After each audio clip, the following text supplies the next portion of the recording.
Hello बच्चों, नमस्कार। स्वागत है आपका अपने परिवार रोजगार विद अंकित में। तो कैसे हैं आप सब लोग? उम्मीद करता हूं कि आप सब लोग अच्छे होंगे, बेहतरीन होंगे, लाजवाब होंगे, एकदम बिंदास होंगे और साथ ही बहुत अच्छे से आप लोग अपनी पढ़ाई को कर रहे होंगे। तो एक बार सभी दोस्त बताएंगे कैसे हैं आप सब लोग, कैसी चल रही है दोस्त आप लोगों की पढ़ाई, कैसी चल रही है आप लोगों की पढ़ाई। वंदना यादव, जगन्नाथ, समीर सिंह, संजीव कुमार, हर्ष पाठक, आकाश कुमार, राजनाथ, नैन्सी गुप्ता, हरीश यादव, रवि कुमार यादव, फिर जेंट सर अनिकेत, पूनम मौर्य, ब्रजेश कुमार, विशाल, प्रीति अनामिका, दिनेश, अंशु, तपेश, योगिंदर, सौरभ, पवन, सुहेब, विजय प्रताप, चेतना, सत्यम, हिमांशु, पूजा, आनंद, मनीष। चलिए, सभी को मेरा प्यार भरा नमस्कार, सभी को राधे राधे, सभी को दोस्त जय हिंद। तो एक बार शुरुआत करते हैं अपने टॉपिक से। सभी दोस्त जुड़ेंगे। हम लोगों के हो चुके हैं बेटा 2 चैप्टर हम लोगों के कंप्लीट हो चुके हैं, यानी कि हम लोग नंबर सिस्टम को कंप्लीट कर चुके हैं, हम लोग एचसीएफ एलसीएम को कंप्लीट कर चुके हैं। अभी भी आप लोगों को डाउट आए होंगे। एक्चुअल में कल एक क्वेश्चन रिव्यू के लिए डाला था, खास था नहीं उसमें कुछ, लेकिन बहुत बार ऐसा होता है कि चीजें क्लिक नहीं करती हैं।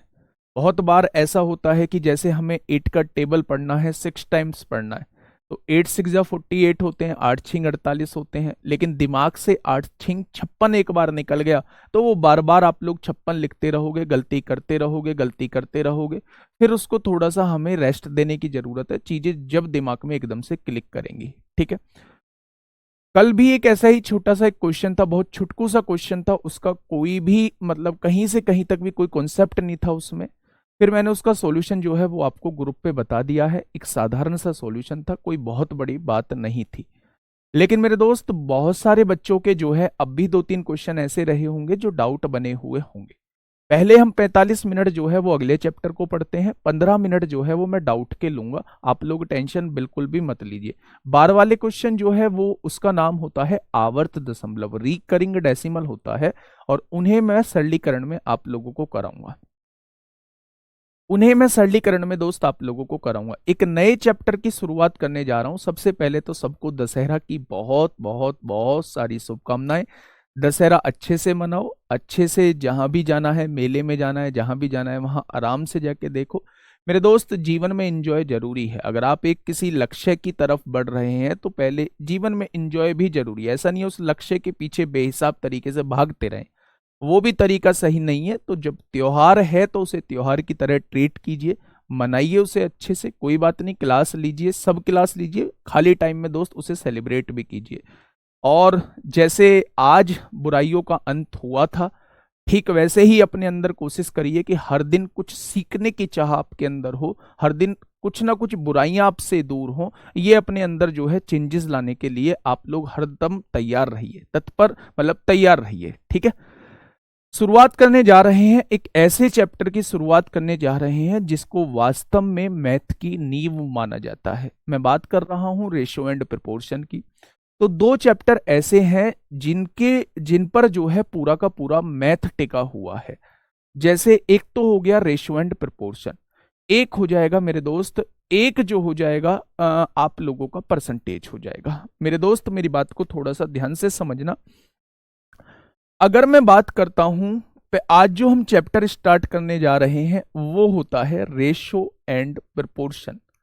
रेशो एंड प्रोपोर्शन आसान चैप्टर है, आसान चैप्टर है मेरे दोस्त, बहुत आसान चैप्टर है। क्वेश्चन हमेशा हर एग्जाम में बनता है, तो आराम से हम लोग चीजों को देख रहे होंगे, है ना।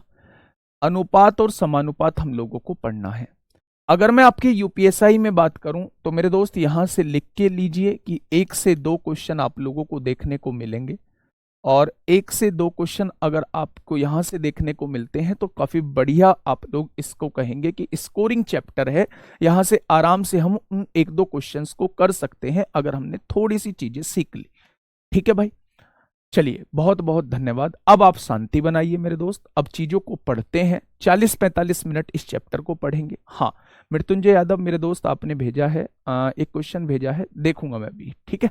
नहीं भी आया तो डाउट डेली लास्ट के 15 मिनट आप लोगों को डाउट का बना रहा हूं कि लास्ट के 15 मिनट हम डाउट डेली लें, ठीक है। सुनिए, अगर इसमें आप लोग देखोगे तो दो वर्ड आप लोगों को नजर आ रहे होंगे, कमेंट करते रहोगे, चीजें दिमाग से स्लिप हो जाएंगी, फिर हम लोगों के पकड़ में बात नहीं आएंगी, है ना। दो चीजें हैं, रेशो एंड प्रपोर्शन। सबसे पहला बात है, रेशो का मतलब क्या होता है, यानी कि आप लोगों का अनुपात वाला मतलब क्या होता है और समानुपात का मतलब क्या होता है। बेटा कल का क्वेश्चन मैंने उस पर टेलीग्राम पे दे दिया है, टेलीग्राम पे दे दिया, आप आराम से समझ लेना। एसएन जो लिया है वो स्मॉलेस्ट नंबर लिया है, एलएन जो लिया है वो लार्जेस्ट नंबर लिया है वहां पे, ठीक है। हाँ, सुनिएगा मेरी बात को थोड़ा सा ध्यान से समझना।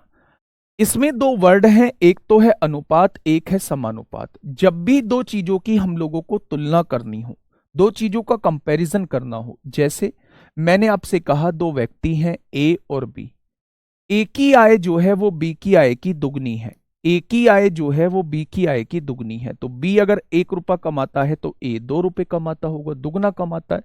बी अगर 3 रुपए कमाता है तो ए 6 रुपए कमाता होगा। बी अगर 4 रुपए कमाता है तो ए 8 रुपए कमाता होगा। अगर मैंने आप लोगों से ये कहा है कि ए की आय जो है वो बी की आय की दुगनी है, तो क्या इस तरीके से आप लोगों को देखने को मिल रहा होगा। लेकिन अगर आप यहां भी रेशो देखते हो तो क्या यहां भी रेशो दो एक ही आएगा, यहां भी रेशो दो एक ही आएगा। यानी कि रेशो क्या करता है, रेशो केवल दो चीजों में तुलना का काम करता है, लेकिन रेशो कभी भी एग्जैक्ट वैल्यू नहीं देता। अगर कोई मुझसे ये पूछने लगे कि भाई यहां से आपको क्या पता चला, तो मैं केवल इतना कहूंगा कि यहां से मुझे ये पता चला कि ए की आय जो है वो बी की आय से दुगनी है, यानी ए जो है वो दुगना कमाता है बी से। तो उसने पूछा कि आप मुझे ये बता दो कि भाई बी कितना कमाता है, तो मैं कहूंगा भाई मुझे नहीं पता बी कितना कमाता है, मैं केवल इन दोनों का अनुपात जानता हूं। हां, जितना बी कमाता होगा उसका जस्ट डबल कर दूंगा तो मेरे पास ए की इनकम आ जाएगी। उसने कहा कि भाई ए बी अगर 1 लाख रुपए कमाता है तो ए कितना कमाता होगा, तो आप कहोगे इससे दुगना कमाता है, तो ए जो है वो 2 लाख रुपए कमाता होगा। यानी ए की जो इनकम है वो किस पर डिपेंड कर रही है, वो बी पर डिपेंड कर रही है, क्योंकि ए की जो इनकम को बी से कंपेयर किया है, बी से तुलना की है। ठीक है भाई, ये बात समझ में आ गई। तो अगर मैं आप लोगों से ये कहता हूं कि रेशो क्या होता है, तो आप बताएंगे रेशो जो करता है वो दो चीजों में तुलना का काम करता है। रेशो कभी भी एग्जैक्ट वैल्यू नहीं देता है, रेशो केवल तुलना का काम करेगा। ठीक है, अब यहीं पे मेरे दोस्त एक और वर्ड आया आपके सामने, जिसे हम लोगों ने समानुपात बोला, जिसे हम लोगों ने मेरे दोस्त प्रोपोर्शन बोला। इस बात का मतलब क्या है जी, चलो दो चीजों में तुलना करने का काम तो रेशो ने कर दिया, लेकिन अगर कहीं दो रेशो दिए हुए हैं, अगर कहीं दो रेशो दिए हुए हैं, दो रेशो में तुलना करने का काम जो करता है वो समानुपात करता है। क्या करता है मेरे दोस्त, वो समानुपात करता है। जैसे अगर मेरे पास दो रेशो हैं, मैंने कहा ए रेशो बी, ये पहला रेशो है। एक दूसरा रेशो दिया सी रेशो डी, ये दूसरा रेशो है। अगर दोनों रेशो में तुलना करने का काम करेगा तो इसी को दोस्त क्या कहा जाता है, इसी को प्रोपोर्शन कहा जाता है, इसी को समानुपात बोला जाता है। क्या कहा जाता है मेरे दोस्त, इसी को प्रोपोर्शन कहा जाता है, इसी को समानुपात बोला जाता है। ठीक है, इसका मतलब क्या होता है, इसका मतलब होता है ए अपॉन बी। बेसिकली रेशो का मतलब जो होता है वो ये होता है। इस समानुपात का मतलब होता है is equal to C upon D. यानी यहां पहली और चौथी की गुणा करेंगे तो वो दूसरी और तीसरी के बराबर आएगा। पहली और चौथी की गुणा करेंगे तो वो हमेशा दूसरी और तीसरी संख्या के बराबर आएगा। ये कहलाता है मेरे दोस्त प्रोपोर्शन। अगर कोई क्वेश्चन आप लोगों को दे दिया जाए, जैसा मैंने अभी मॉक में भी कराया था पिछले टाइम, कुछ टाइम पहले, कि ये संख्याएं जो हैं समानुपाती हैं, अगर पहली संख्या ये है, दूसरी संख्या ये है, तीसरी संख्या ये है, तो चौथी संख्या क्या होंगी अगर ये समानुपाती है? तो हम लोग जानते हैं पहली की गुणा चौथी में करेंगे तो वो हमेशा बराबर आएगा, दूसरी की गुणा तीसरी के बराबर आएगा। तो यहां से आप एक वेरिएबल आराम से निकाल सकते हैं। जैसे क्वेश्चन सुनिए, अगर इसी पर बेस्ड क्वेश्चन आप लोगों से पूछा जाता है, एक एग्जांपल मैं आप लोगों को बता देता हूं। मैंने आप लोगों से कहा दोस्त 5 12 13, 5 12 13 जो है ये समानुपात में है, तो चौथी संख्या क्या होगी? 5 12 13 जो है, 5 12 13 जो है ये समानुपात में है, प्रोपोर्शन में है, तो चौथी संख्या क्या रही होगी? तो चौथी संख्या बेटा मैंने डी मान ली।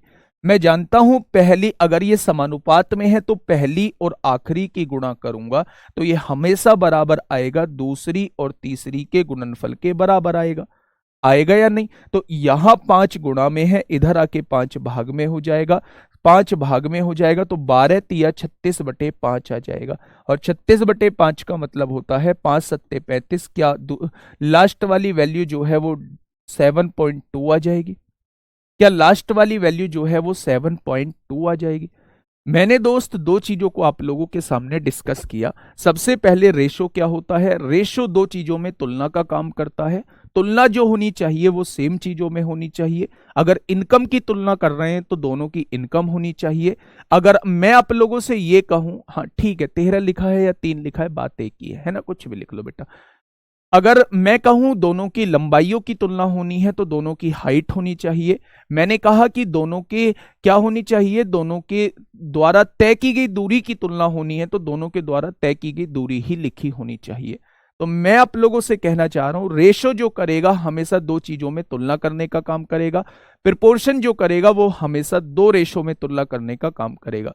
प्रोपोर्शन से कैसा क्वेश्चन बनता है? कभी भी वो आप लोगों को 3 वैल्यूज देता है और आपसे चौथी वैल्यूज पूछता है, या 3 वैल्यू देके आपसे पहली वैल्यू पूछता है, या 3 वैल्यू देके आपसे दूसरी वैल्यू पूछता है, कोई सी भी वैल्यू पूछता है तो आप याद रखिएगा अगर कोई चीज प्रोपोर्शन में है तो मेरे दोस्त पहली और आखिरी का गुणनफल जो होगा वो हमेशा दूसरी और तीसरी के गुणनफल के बराबर होगा।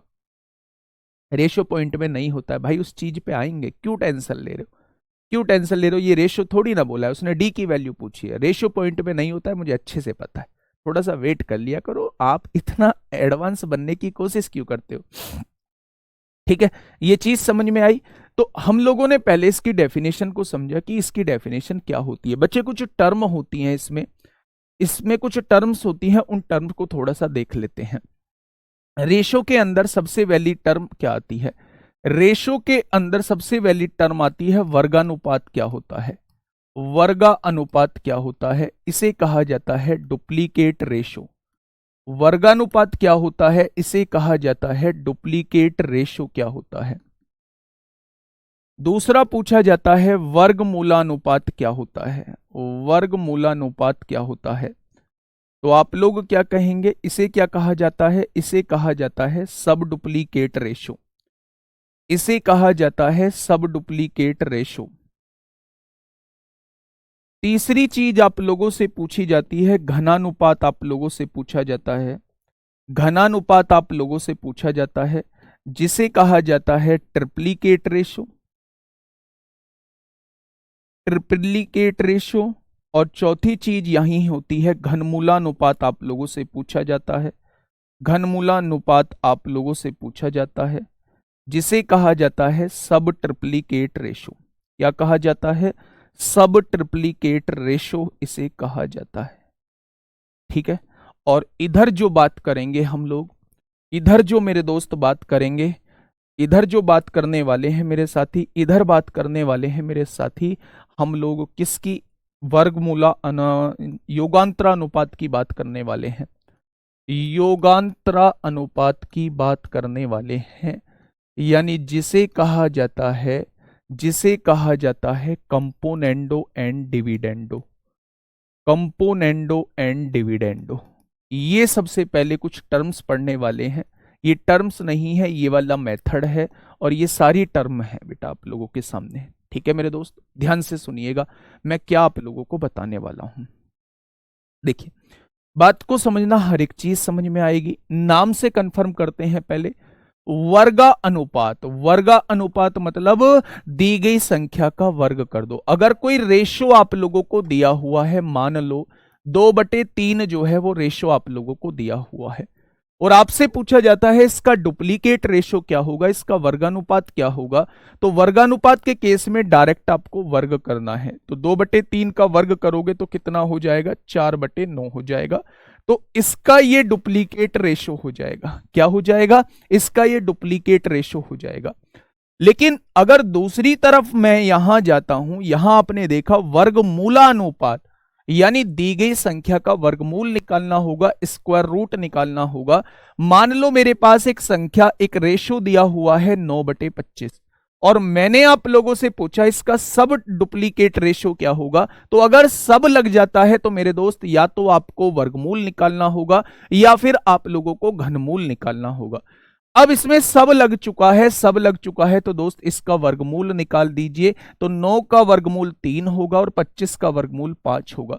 तो कभी भी पूछा जाए 9/25 का सब डुप्लीकेट रेशो क्या होगा, 3/5 हो जाएगा। और 3/5 का डुप्लीकेट रेशो क्या हो जाएगा, 9/25 हो जाएगा। डुप्लीकेट मतलब वर्ग किया गया होगा, और सब डुप्लीकेट का मतलब है मतलब कि वर्गमूल किया गया होगा। तो अगर इसका वर्गमूल कर देते हैं तो ये वाली संख्या इसकी सब डुप्लीकेट होगी, और इसका वर्ग कर देते हैं तो ये वाली संख्या इसकी जो होगी वो डुप्लीकेट रेशो होगी। ये बात समझ में आ गई क्या, दोनों चीजें समझ में आ गई। नाम से कन्फर्म था कि यहां वर्ग लगा हुआ है और यहां क्या है, वर्गमूल लगा हुआ है। क्लियर, आगे बढ़ते हैं। अगर मैं यहां से पूछूं घनानुपात, घनानुपात मतलब यहां कुछ घन का चक्कर रहा होगा, घन का मतलब क्यूब का चक्कर रहा होगा। अगर आपके पास एक रेशो दिया हुआ है और मैं आपसे इसका घनानुपात पूछता हूं, यानी कि ट्रिप्लीकेट रेशो पूछता हूं, तो बेटा इन सब का घन करना होगा। इन सब का घन करना होगा तो इसका घनानुपात क्या हो जाएगा, 8/27 हो जाएगा। 2/3 का घनानुपात पूछा जाता है तो 8/27 होगा। जबकि घनमूलानुपात में 8/27 दिया होता है तो इसका घनमूल कर दो, यानी कि इसका घनमूल करोगे तो 8 का घनमूल होता है बेटा 2 और 27 का घनमूल होता है 3। ये इसका घनमूलानुपात हो जाएगा। क्या ये बातें क्लियर हैं? अब मेरे साथ बोलना, मेरे साथ बोलना मेरे दोस्त। यूपी पुलिस में यहां से क्वेश्चन पूछा गया है, लास्ट जो भर्ती हुई थी उसमें यहां से क्वेश्चन पूछा गया है, ध्यान से सुनना। 2/3 का वर्गमूलानुपात करेंगे 4/9 आएगा, और वर्गानुपात करेंगे 4/9 आएगा, और इसका वर्गमूलानुपात करेंगे तो 2/3 आ जाएगा। यानी ये वाली संख्या जो है इसकी वर्गानुपात है, डुप्लीकेट रेशो है, और ये वाली संख्या का ये जो है ये सब डुप्लीकेट रेशो है। इस वाली का देखेंगे, ये इसका वर्गमूल किया है तो ये इसकी सब डुप्लीकेट रेशो है। इसका वर्ग करने पर ये आएगा तो ये इसकी डुप्लीकेट रेशो है। ठीक है, ट्रिप्लीकेट रेशो में क्या करते हैं, दी गई संख्या का घन करते हैं। 2 का घन करेंगे 8 आएगा, 3 का घन करेंगे 27 आएगा।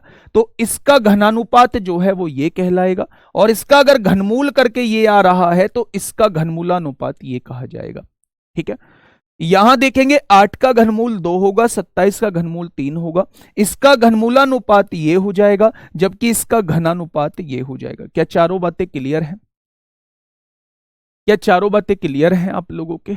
बहुत शानदार, बहुत शानदार। अब जो है हम बात कर रहे हैं मेरे दोस्त, एक ऐसे कॉन्सेप्ट की बात कर रहे हैं जिसका बहुत ज्यादा यूज आप लोगों को देखने को मिलेगा। यानी मैं बात कर रहा हूं, सर क्या संख्या हमेशा वर्गमूलानुपात में वर्ग ही होगा या कोई परिमेय संख्या हो सकती है? कोई भी परिमेय संख्या भी होगी तो बेटा उसका वर्ग कर देंगे। वर्ग करने के बाद जो एक्सप्रेशन बनेगा वो उसका वर्गानुपात होगा।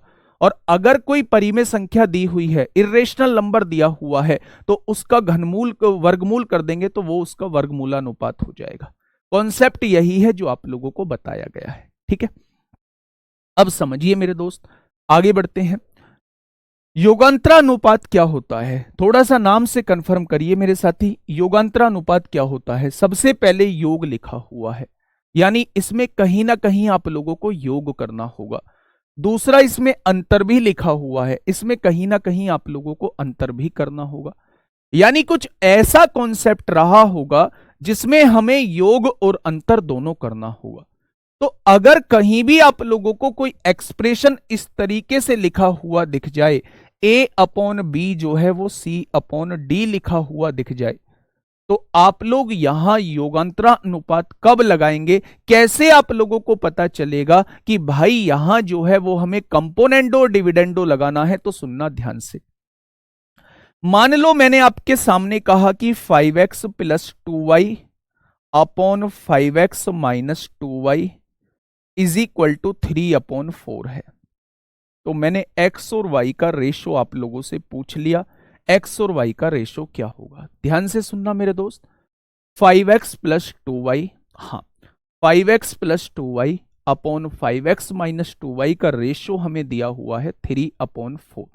ठीक है, x अपॉन y का रेशो आप लोगों से पूछा है। ठीक है,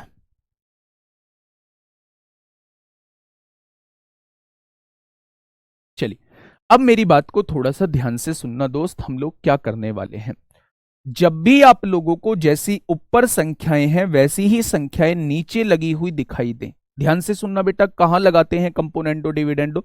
मैं बार बार लगाऊंगा और आप लोग मुझसे बार बार पूछेंगे कि आपको कैसे पता चला कि यहां कंपोनेंडो डिविडेंडो लगाना है। तो दोस्त वो आपको भी पता चलेगा अगर आप इस कॉन्सेप्ट को समझेंगे। ध्यान से सुनना, कभी भी आप लोगों को न्यूमरेटर और डिनोमिनेटर में सेम चीजें लिखी हुई दिखाई दें, केवल साइन जो हो वो अपोजिट हो, तो आप समझ जाना कि यहां कंपोनेंडो डिविडेंडो लगाना है। मैंने क्या बोला? मैंने कहा कि अगर कभी भी न्यूमरेटर और डिनोमिनेटर की चीजें सेम लगी हुई दिखाई दें, सेम,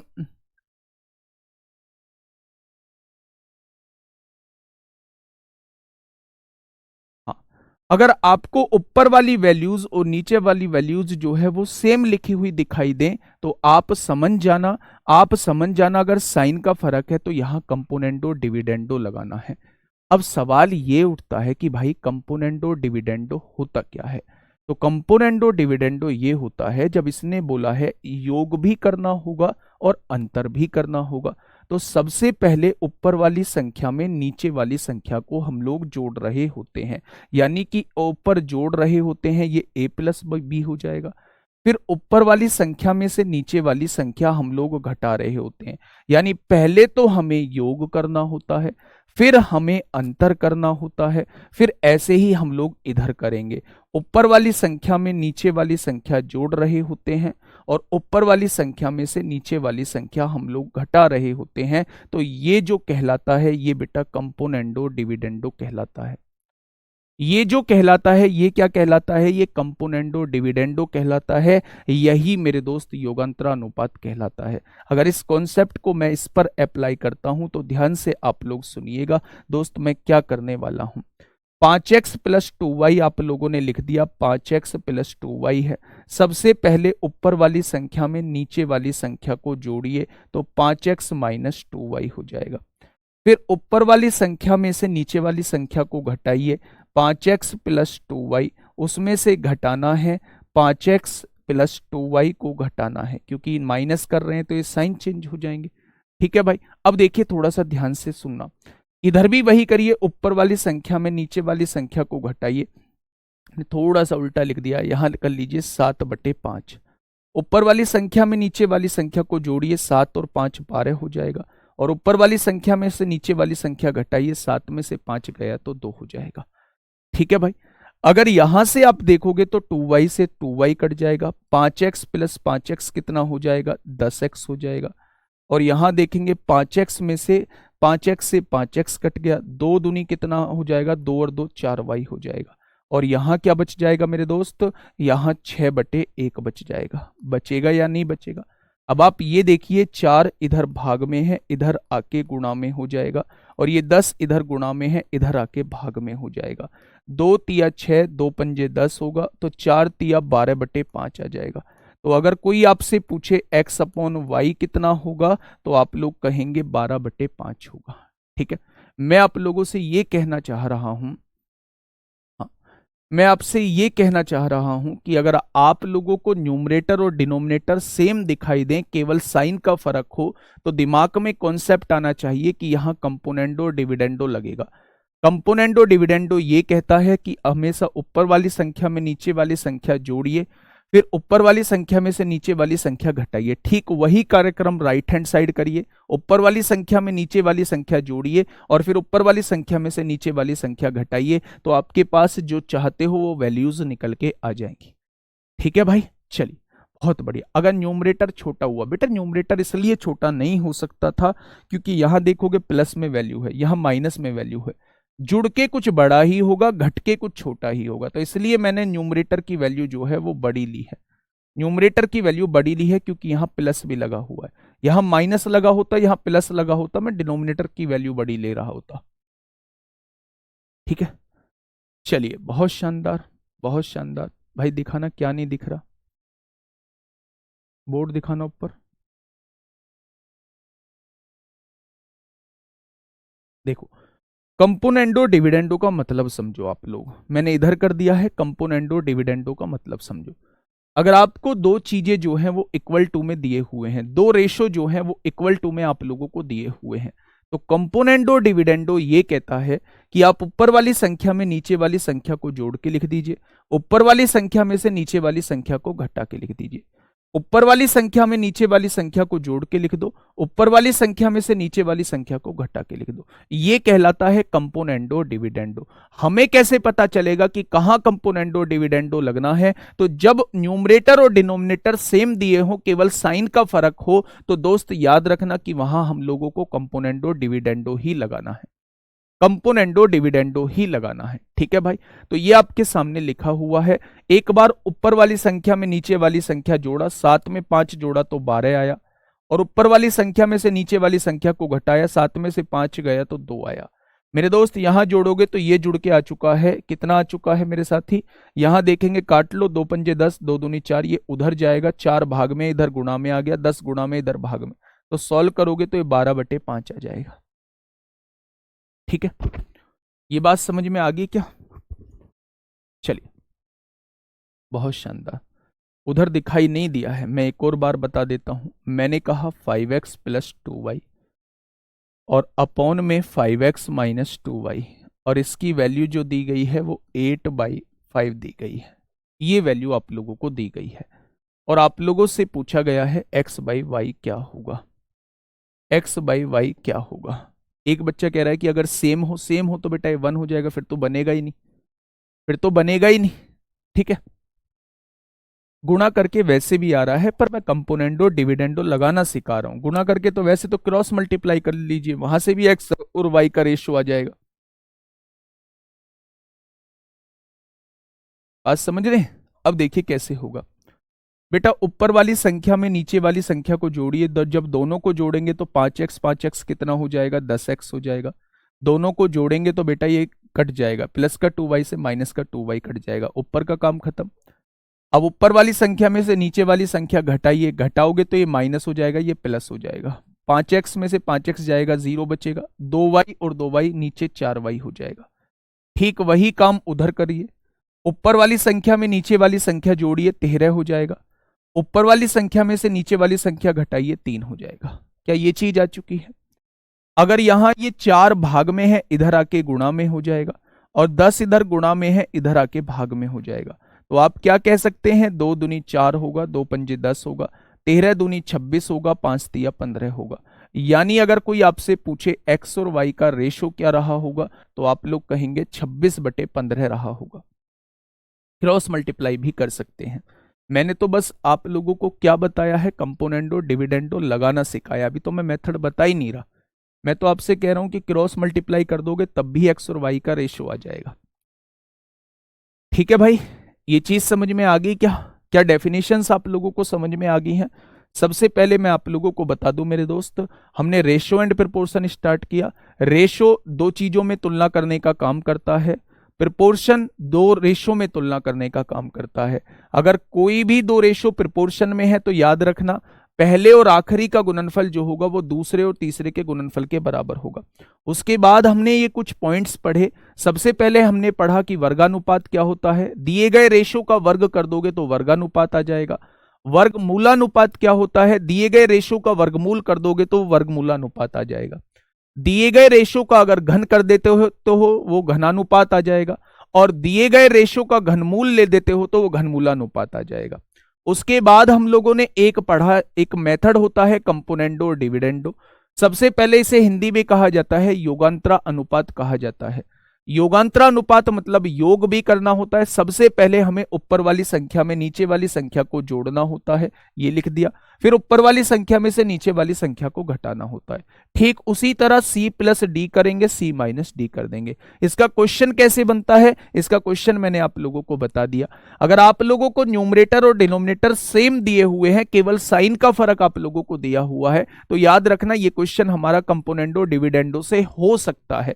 तो मेरे दोस्त अगर ऊपर वाली संख्या में नीचे वाली संख्या जोड़ोगे तो प्लस के 2y से माइनस का 2y कट जाएगा, 5x और 5x 10x आ जाएगा।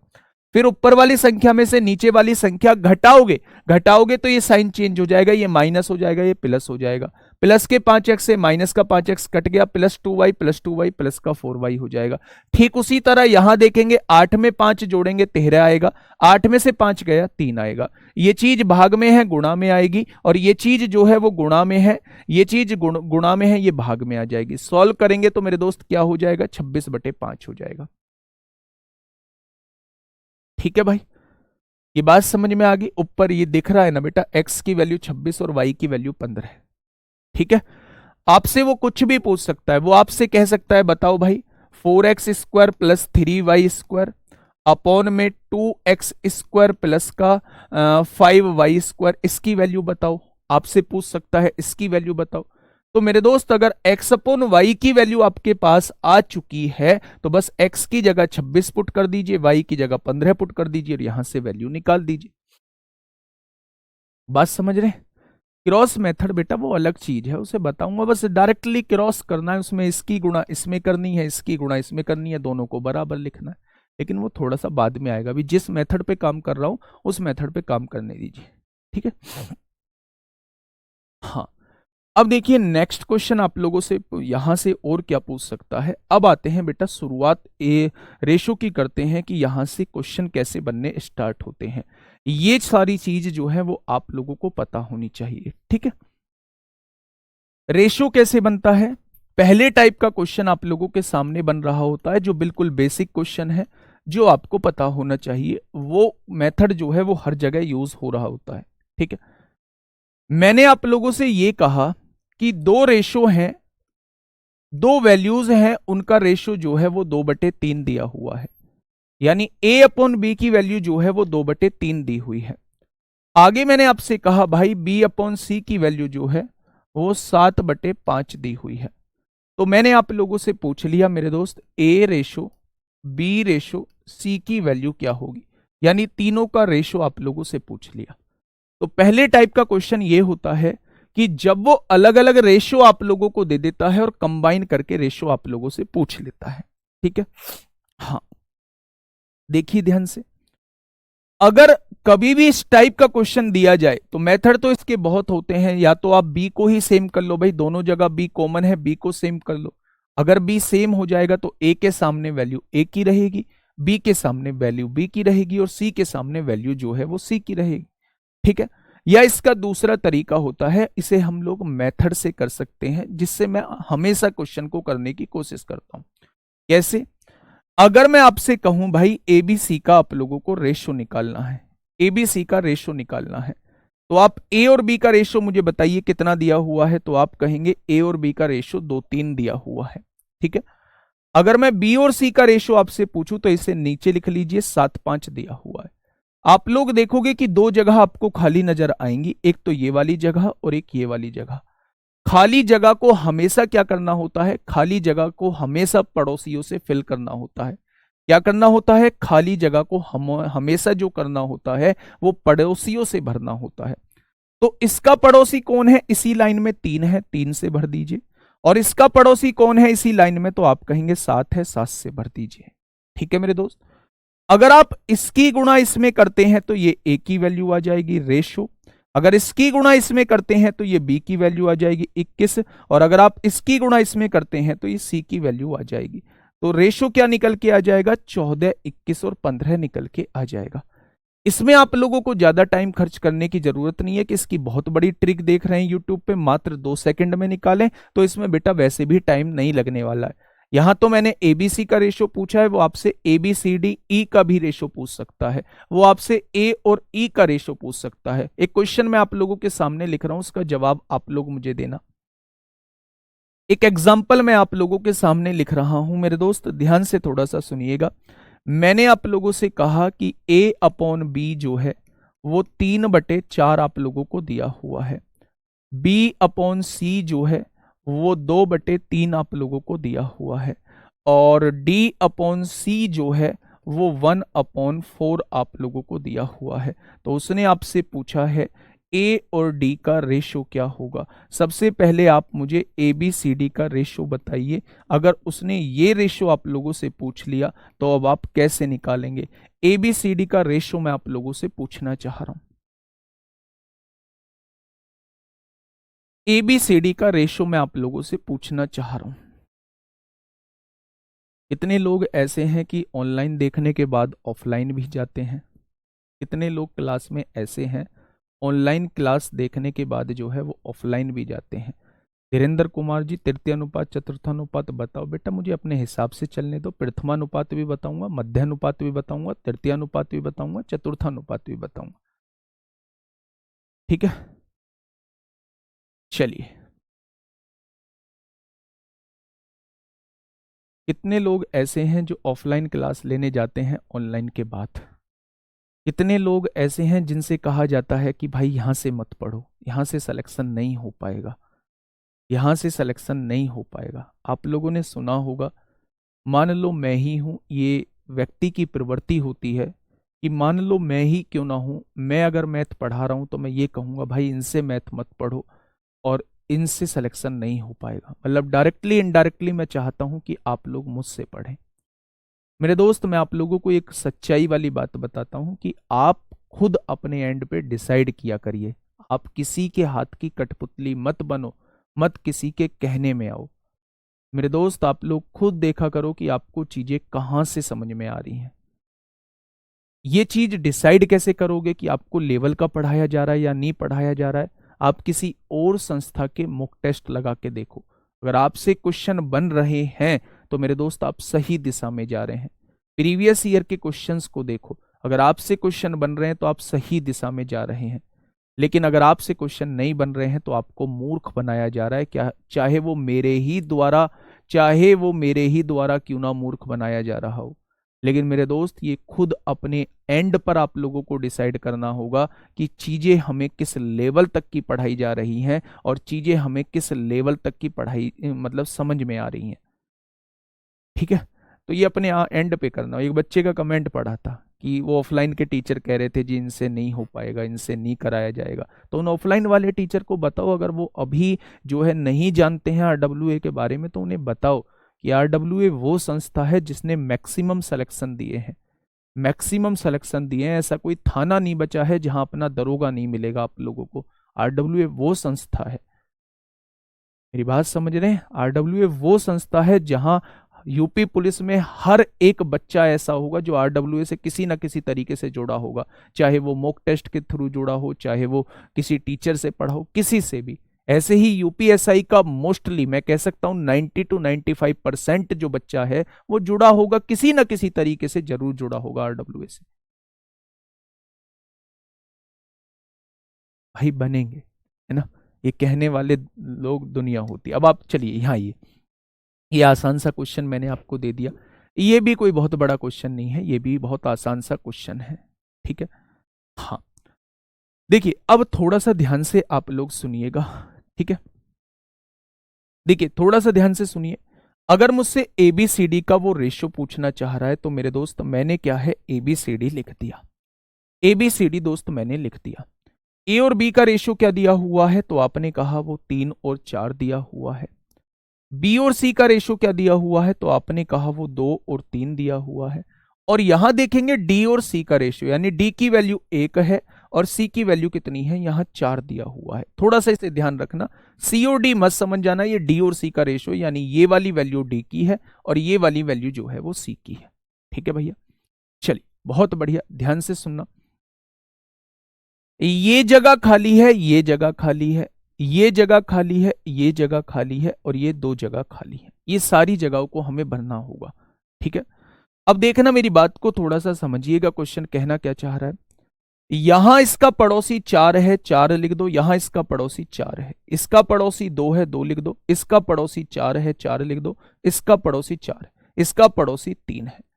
अब आप जो हैं वो थोड़े से मैच्योर हैं, आप एक चीज को बहुत अच्छे से समझ पाएंगे कि अगर कोई ऐसी संख्या है जो चारों रेशों में आप लोगों को दिखाई दे रही है, अगर कोई ऐसी संख्या है, अगर कोई ऐसी संख्या है जो आपको चारों जगह दिखाई दे रही है, तो मेरे दोस्त आप उस संख्या को हटा दीजिए।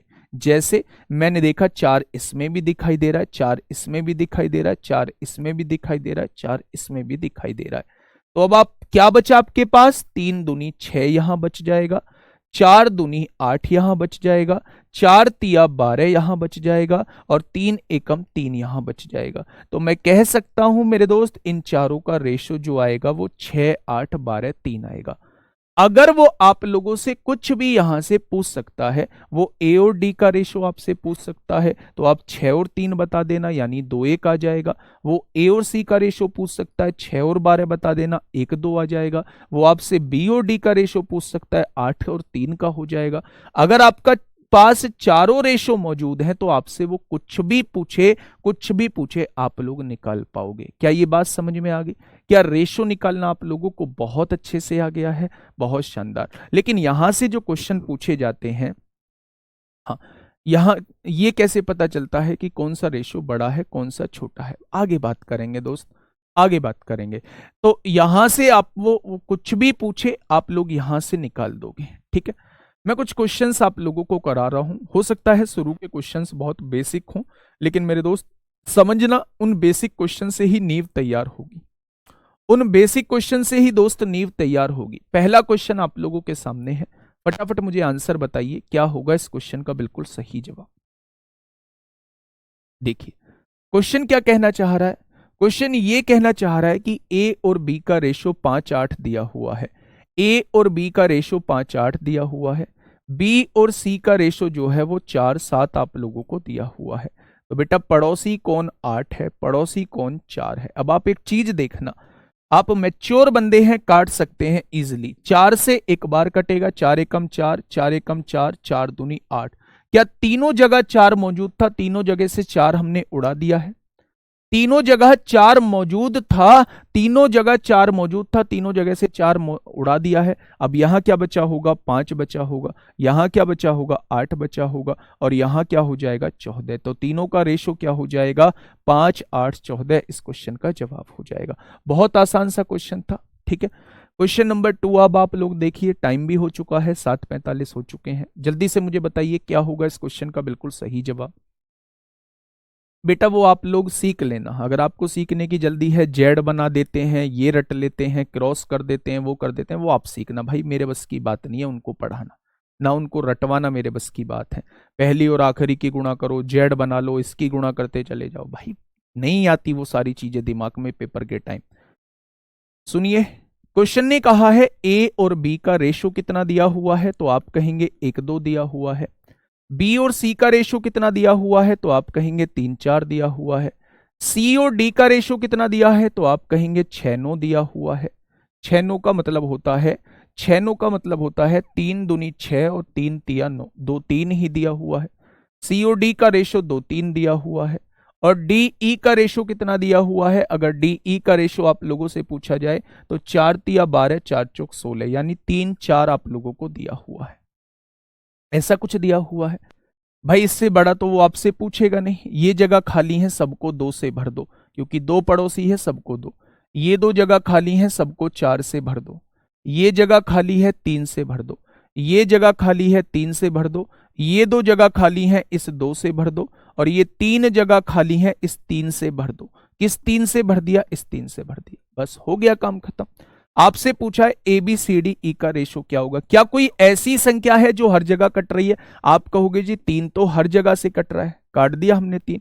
और भी है कुछ? तो आप कहेंगे जी बिल्कुल है, यहां भी 2 है, यहां भी 2 है, इसमें भी 2 है, इसमें भी 2 है, इसमें भी 2 है।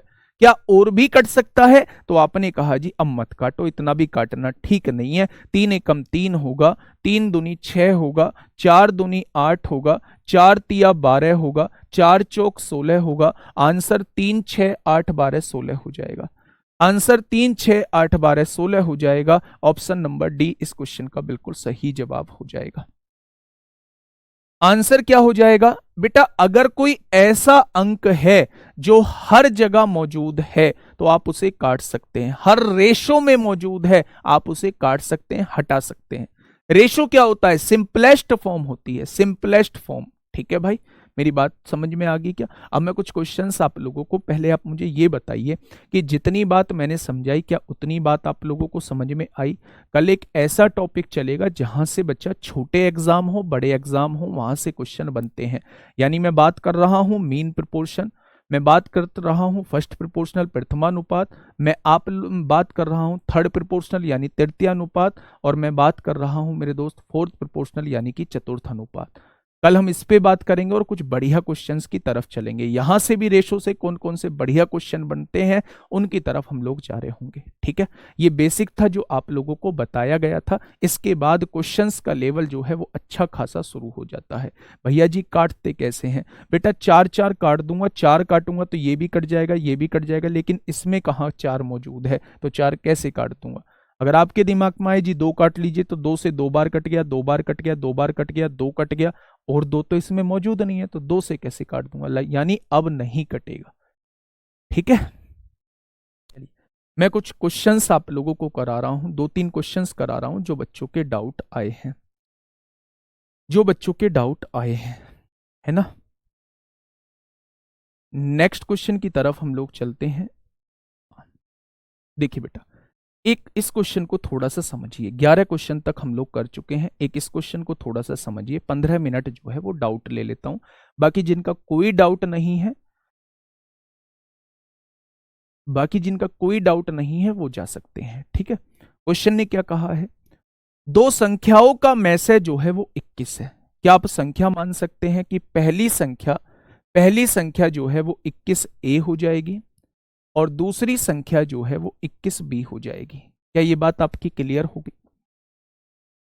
क्वेश्चन ने क्या कहा है? उनका एलसीएम जो है वो एचसीएफ से 221 गुना है।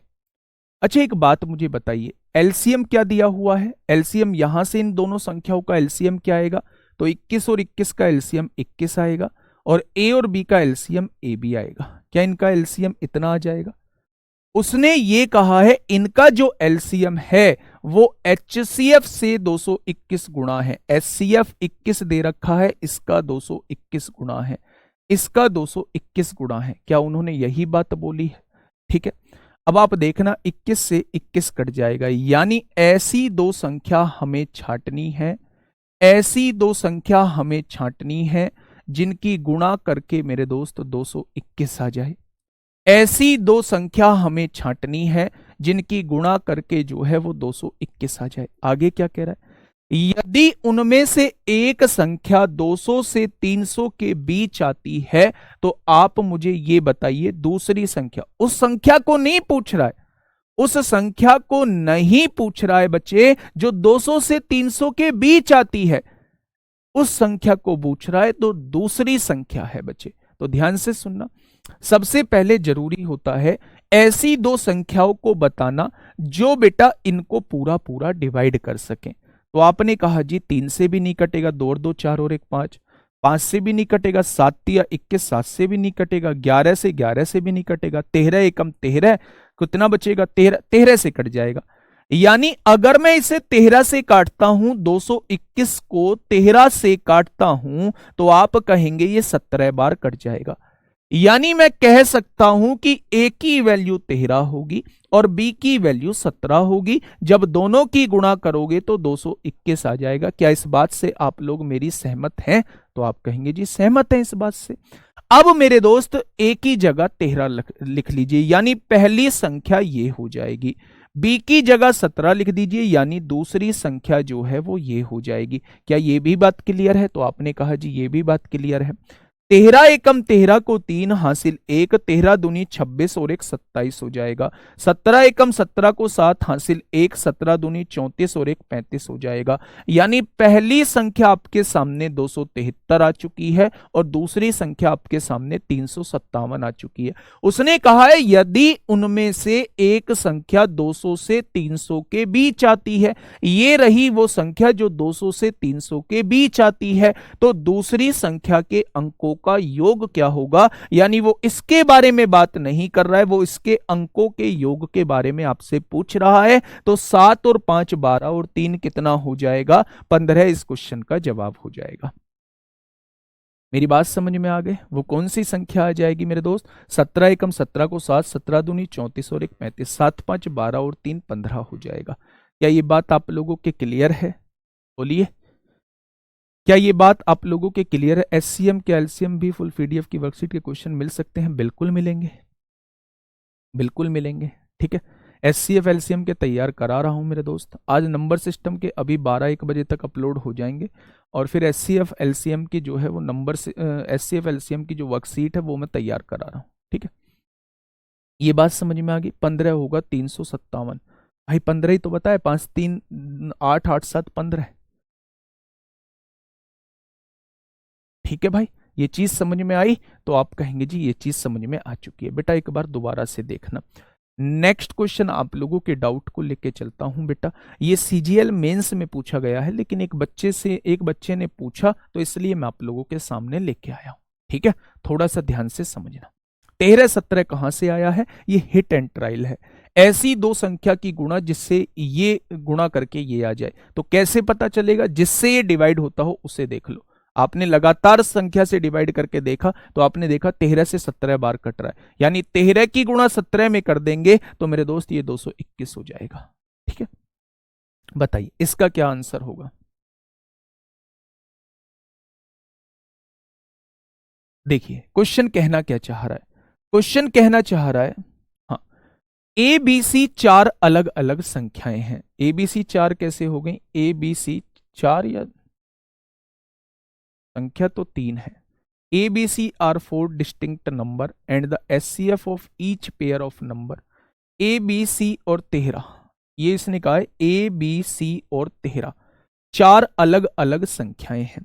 ए बी सी और 13 जो है वो 4 अलग अलग संख्याएं हैं, यानी कि ये जो है अब इनमें से कोई भी संख्या 13 नहीं हो सकती है, क्योंकि उसने 4 अलग अलग संख्याएं बोला है, एक संख्या 13 हो चुकी है, तो इन तीनों को डिफरेंट होना होगा। ठीक है, अब आगे देखते हैं।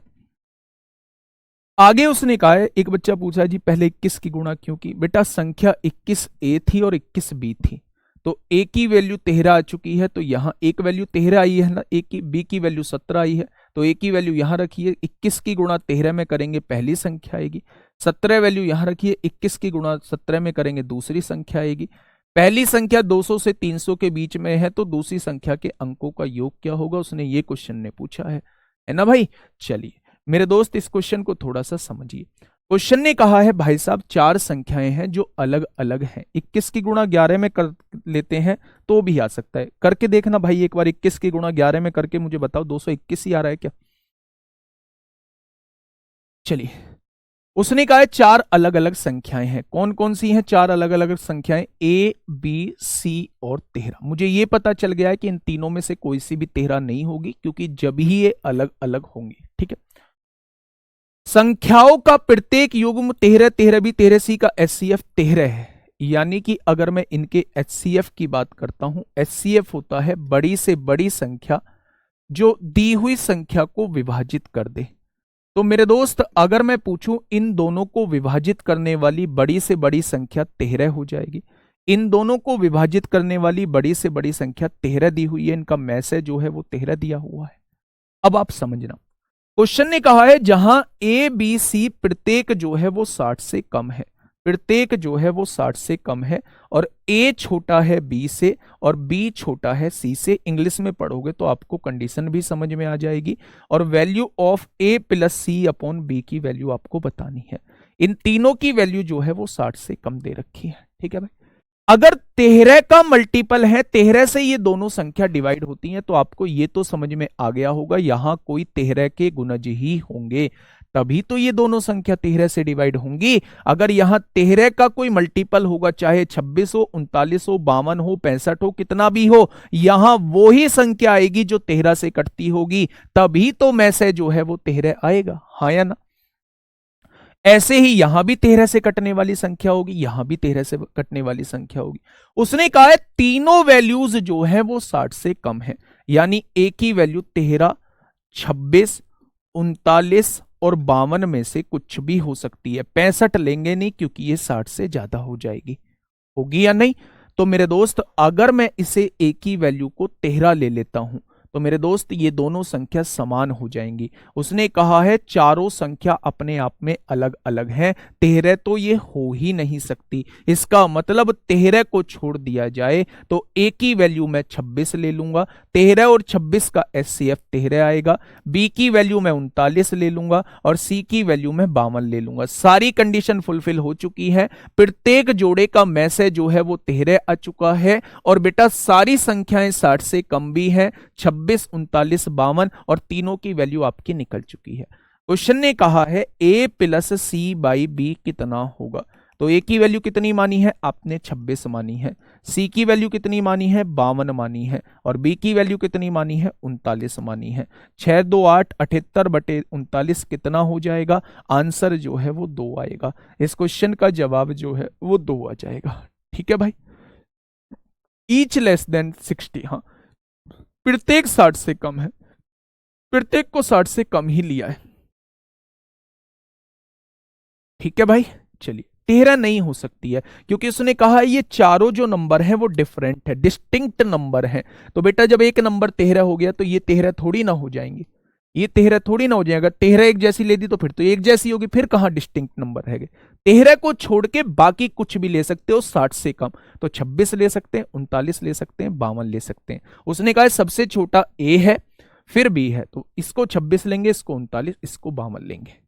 ठीक है भाई, चलिए हाँ आज का लास्ट क्वेश्चन देख लेते हैं मेरे दोस्त। एक और क्वेश्चन आप लोगों का आया था डाउट के रूप में ही, हाँ ये क्वेश्चन आया था मेरे दोस्त। मुझे नहीं लगता कि इस क्वेश्चन में आप लोगों को कुछ ज्यादा दिक्कत आई होगी। देखिए क्वेश्चन को समझिए, क्वेश्चन क्या कहना चाह रहा है। दो संख्याओं का एलसीएम तथा एचसीएफ क्रम से 50 और 250 है। 50 और 250 एलसीएम और एचसीएफ आप लोगों को दिया हुआ है, ये आप लोगों का एचसीएफ दिया हुआ है और ये आप लोगों का एलसीएम। एलसीएम या तो एचसीएफ के बराबर होगा या हमेशा बड़ा होगा। ठीक है भाई, हाँ यदि प्रथम संख्या को 2 से विभाजित किया जाता है तो उत्तर 50 प्राप्त होता है। ठीक है, प्रथम संख्या ए मान ली है, उसको अगर 2 से विभाजित किया जाता है तो 50 प्राप्त होता है, तो प्रथम संख्या क्या हो जाएगी, 100 हो जाएगी। तो आपसे पूछा है दूसरी संख्या बताइए, दूसरी संख्या क्या होगी। तो मेरे दोस्त एलसीएम भी दिया है, एचसीएफ भी दिया है, पहली संख्या भी दी है, दूसरी संख्या आप लोगों से पूछी है, तो आप कहेंगे प्रॉपर्टी नंबर 1। वही प्रॉपर्टी पूरे चैप्टर के अंदर यूज होनी है। एलसीएम की गुणा एचसीएफ में करोगे तो हमेशा पहली संख्या गुणा दूसरी संख्या के बराबर आएगा। एलसीएम कितना है, 250 है। एचसीएफ कितना है, 50 है। पहली संख्या कितनी है, 100 है। दूसरी संख्या हम लोगों से पूछी गई है। 100 इधर गुणा में है, इधर आके भाग में हो जाएगा, तो आप लोग कहोगे भैया दूसरी संख्या 125 हो जाएगी। Option number C is the correct answer. ठीक है, एक क्वेश्चन आप लोगों को दे दूं, अब बताइए, समय पूरा हो चुका है। एक क्वेश्चन आप लोगों को दे दूं मेरे दोस्त, फटाफट बताइए। अगर हाँ तो एक बार थम्स अप करिए कि हाँ एक क्वेश्चन हमें दे दो और हम करके लाएंगे, उसे हर हाल में करके लाएंगे, कैसे भी करें करके लाएंगे। करके नहीं लाना है, जहां आपको पता है जहां दिखाना होता है वहां जरूर दिखाइएगा, मैं आपका क्वेश्चन जरूर चेक करूंगा। ठीक है मेरे दोस्त, एक क्वेश्चन क्या आप लोगों को दे दिया जाए तो एक बार थम्स अप करेंगे, थम्स अप चलिए बहुत शानदार।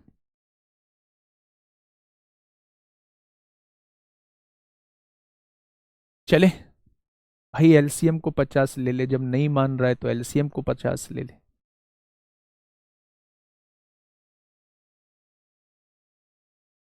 बढ़े, ये रहा मेरे दोस्त वो क्वेश्चन जिसकी मैं बात कर रहा हूं। कल लास्ट के 15 मिनट में कुछ एचसीएफ एलसीएम के ट्रिकी क्वेश्चन आपके सामने लेके आऊंगा जो हम लोग कॉन्सेप्ट से कर रहे होंगे। ठीक है भाई, तो मिलते हैं कल एक बेहतरीन क्लास के साथ। इस क्वेश्चंस का जवाब आप लोगों को पता है कहाँ देना है, तो मिलते हैं कल दोस्त। मन लगा के पढ़ाई करिएगा, रिजल्ट होगा शानदार जानदार होगा। धन्यवाद।